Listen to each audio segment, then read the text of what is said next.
তোমালোকৰ যোৱাকালি হ'ব লগা আইটিৰ পৰীক্ষা এই পৰীক্ষাৰ মই ক্লাছ 9ৰ কুৱেশ্যনখন তোমালোকক শ্বেয়াৰ কৰিছোঁ। তোমালোক যিসকলে যদি এইবাৰ প্ৰথম আইটি লৈছা ফাৰ্ষ্ট ইউনিট টেষ্ট পৰীক্ষা কেনেকুৱা কুৱেশ্যন আহিছে তোমালোকে চাব পাৰিবা।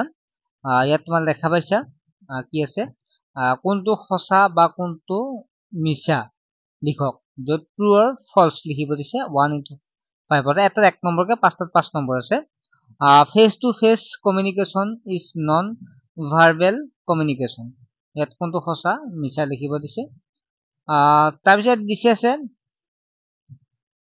Traffic light is a visual communication, CPU is a brain of the computer, monitor is output device, hard disk is primary memory of the computer.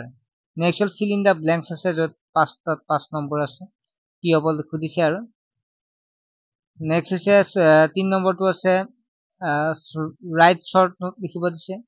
What is computer, what is hardware, internet, operation system, communication, এইবিলাক কি সুধিছে। Next হ'ল এইটো theory হয়, right brief question answer, ইয়াত 5 × 2 অৰ্থাৎ তোমালোকৰ এটা 2 নম্বৰকে 5টাত 5 নম্বৰ আছে নে। অ'কে এইখিনি আছিল।